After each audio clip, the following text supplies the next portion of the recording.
Salut tout le monde, j'espère que vous allez bien, ça me fait plaisir de vous retrouver pour une nouvelle vidéo dont j'ai eu l'idée dernièrement en rattaquant mes révisions pour l'émission. Alors j'ai pas fait de vidéo depuis un bon moment tout simplement parce que comme vous voyez j'ai changé d'appartement, le décor est pas le même. Et donc ça m'a pris un petit peu de temps, de ramener les cartons de l'ancien appartement, d'emménager, de trouver mes marques, de faire mon petit studio.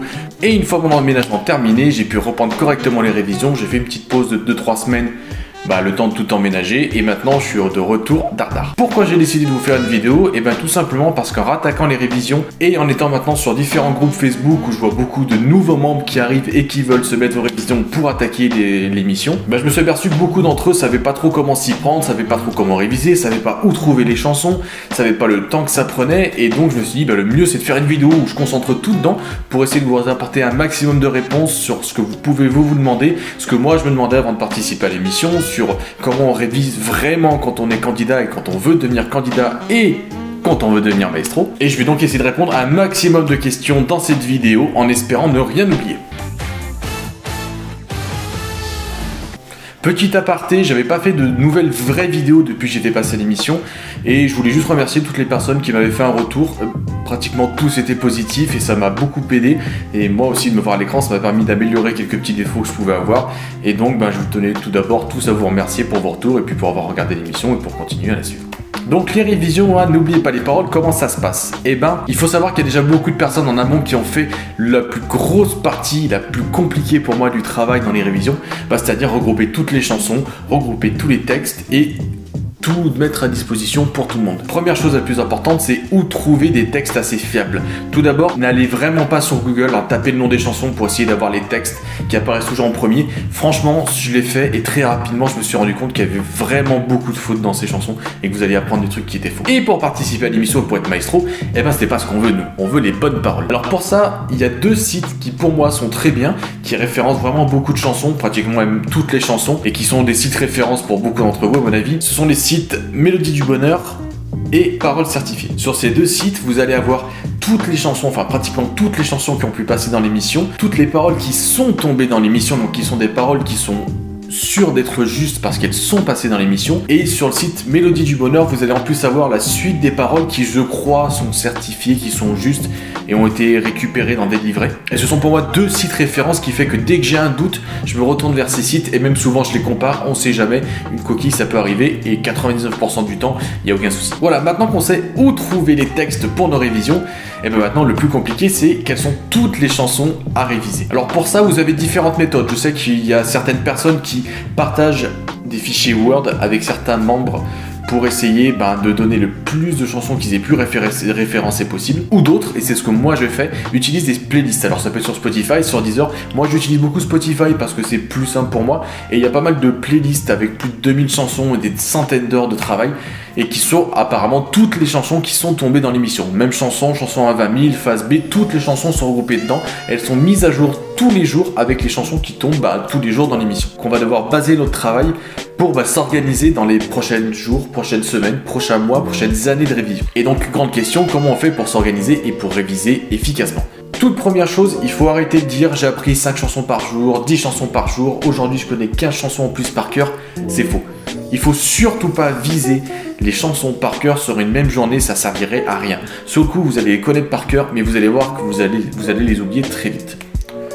Parce que oui, il y a une chose qu'il ne faut pas oublier, c'est ce qui va apparaître ici, la courbe de l'oubli. Certes, des chansons, on peut les apprendre par jour, par cœur, c'est facile. Le problème, c'est pour les retenir. Le problème n'est pas de les apprendre, mais de les retenir. Et pour les retenir, rien de pire que de les voir une fois et de se dire je les connais et de les balancer. Pour ça, vous allez devoir vous organiser. Et cette organisation, elle est un peu propre à chacun. Je sais que certains font des classeurs, certains font des petites fiches avec des mots un peu compliqués qui leur permettent de se retrouver, qui suivent une file logique. Et il y a d'autres personnes, dont je fais partie, qui s'organisent avec un système de playlist. Alors je vais vous afficher ici, voilà, vous avez la tête de mon Spotify. Mon Spotify est organisé par playlist par semaine. Alors il faut savoir que chez moi, une playlist d'une semaine ne fait pas 7 jours, mais fait 10 jours. Et dans ces playlists, vous allez avoir environ 10 à 15 chansons, ce qui représente à peu près 3 quarts d'heure. Et donc je me laisse 10 jours pour parcourir cette playlist en boucle. Pendant 10 jours, je fais que ces chansons. Et c'est sur ces chansons que je vais travailler. Alors pourquoi des playlists? Tout simplement parce que je me suis rendu compte que je passais quand même 1 heure de mon temps dans la voiture pour les trajets du travail et que c'était du temps que j'utilisais pas. Désolé, coupure du téléphone, donc le cas doit être un petit peu différent. Donc comme je disais, je passe à peu près 1 heure dans les transports chaque jour, dans ma voiture, et plutôt que de perdre du temps bêtement, je me suis dit, bah écoutez, je vais créer des playlists que je vais écouter dans la voiture, comme ça je vais pas perdre de temps et je vais travailler efficacement. Ce qui fait que ces playlists, je les vois à peu près 10 fois en 10 jours, donc j'ai le temps quand même de bien les rentrer dans ma tête, et à peu près 80% restent dans ma tête une fois que c'est terminé. Et donc mon rythme, c'est 4 playlists de 10 jours avec 15 chansons pendant du coup 40 jours. Ce qui fait que à la fin des 40 jours, j'ai 80% des chansons par cœur à 80%. La semaine d'après, je revois les 4 playlists en une semaine, comme je les connais, ça va plutôt vite. Ça permet de me rafraîchir la mémoire sur les dernières et de revoir les paroles où je suis pas très sûr de moi, parce que c'est une chose qui est vraiment importante à faire. Et une fois donc que les 5 semaines, les 50 jours sont passés, je passe sur 4 autres playlists. Voilà, je fais ça pendant à peu près environ 15 semaines, donc ce qui représente environ 5 mois. Après, je me refais toutes les mêmes chansons pour être sûr de les connaître toujours par cœur, de revoir celles où j'ai des petits bugs, celles que j'aime pas trop et donc je suis pas très à l'aise. Et j'avance comme ça petit à petit. Et c'est selon moi comme ça qu'il faut découper son travail. Alterner en prenant des chansons qu'on n'aime pas trop, des chansons qu'on connaît pas, parce que c'est quand même intéressant de connaître un petit peu des chansons qu'on connaît pas, au cas où elles tombent à 20 000 €.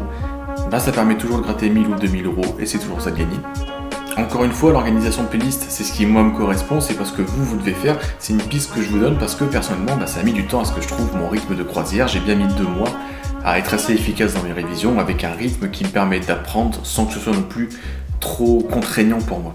Maintenant, à quelqu'un qui débute, je lui dirais tout d'abord de ne pas avoir peur des maestros qui connaissent 700 et 800 chansons. Certes, par cœur, ça paraît beaucoup sur le coup, mais elles sont pas tellement par cœur, ça se joue souvent au déterminant, à une lettre, ça se voit si vraiment tout le monde connaissait beaucoup de chansons, les maestros iraient toujours jusqu'à la fin de la même chanson, ce qui n'est pas le cas. Donc on les connaît pas par cœur, mais à 800 chansons, on peut les connaître à 80%, et tant que c'est les 80 plus importants, c'est ce qui permet de passer. Donc je vous dirais tout d'abord, récupérez toutes les playlists et tous les fichiers Word, tous les Excel contenant les mêmes chansons. Il faut que vous travailliez en priorité les mêmes chansons. Parce que mine de rien, apprendre 15 mêmes chansons par semaine, ça fait un travail d'à peu près 1 an pour toutes les connaître par cœur, si on veut être sûr de les connaître correctement. Donc tout d'abord, s'organiser pour d'abord travailler les mêmes chansons, les connaître en grande majorité par cœur, pour ensuite passer sur des chansons à 20 000, des chansons à 50 points. Pareil, il y a des tableaux Excel, il y a énormément, je pensais pas de statistiques, autant n'oubliez pas les paroles, qui fait que ça peut être très intéressant pour quelqu'un qui débute, ou même pour quelqu'un qui débute pas, d'aller jeter un coup d'œil pour pouvoir s'organiser efficacement. Si jamais vous les voulez, n'hésitez pas à me contacter, ou je les mettrai peut-être dans la description, si j'ai le temps de les retrouver. Donc une fois que les mêmes chansons sont apprises, partez sur des chansons à 50 points, à 20 000, cette organisation pour moi est la mieux. Vous passez plusieurs semaines dessus et n'oubliez pas des fois de revenir sur les mêmes chansons pour être sûr de les connaître par cœur et de ne pas les avoir oubliées surtout. Parce que c'est ça qui fera que vous allez y arriver, c'est la régularité de vos révisions. C'est la régularité qui fait que ça arrive à rentrer en tête, ça arrive à rester et qui fait qu'on arrive à passer correctement le casting, à se sentir à l'aise et à être bien sur le plateau quand on passe à l'émission. Autre chose importante, n'hésitez pas à travailler sur des bandes son. Le fait de ne pas avoir le chanteur derrière soi qui nous souffle les paroles, c'est déstabilisant quand on est sur l'émission. Les arrangements ne sont pas les mêmes non plus. C'est aussi très déstabilisant. Donc n'hésitez pas à travailler sur des bandes son. Le mieux, c'est d'être avec des collègues qui puissent vous accompagner et faire creuser là. Comme ça, vous ne serez pas déstabilisé, vous êtes sûr de connaître les paroles par cœur, et puis vous serez au top le bon coup. Voilà grosso modo les conseils que je donnerai à quelqu'un qui débute, ou même pas forcément qui débute, mais qui est motivé pour participer à l'émission, ou pour y participer.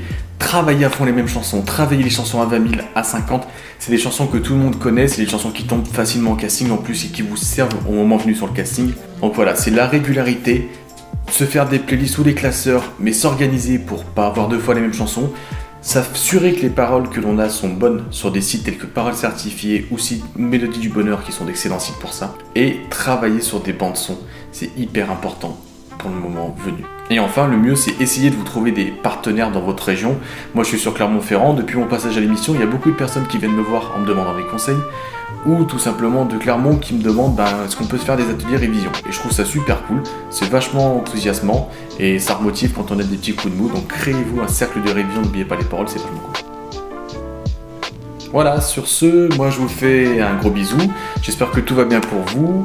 J'espère que vous avancez bien dans vos révisions, vous êtes toujours autant motivé. Et puis écoutez, de temps en temps je ferai des petites vidéos comme ça sur des sujets qui me paraissent importants pour centraliser les informations, aider un maximum de personnes, et en espérant vous voir tous passer l'émission un jour. Et sur ce, moi je vais rattaquer les révisions, je vous dis à la prochaine, travaillez bien et à plus.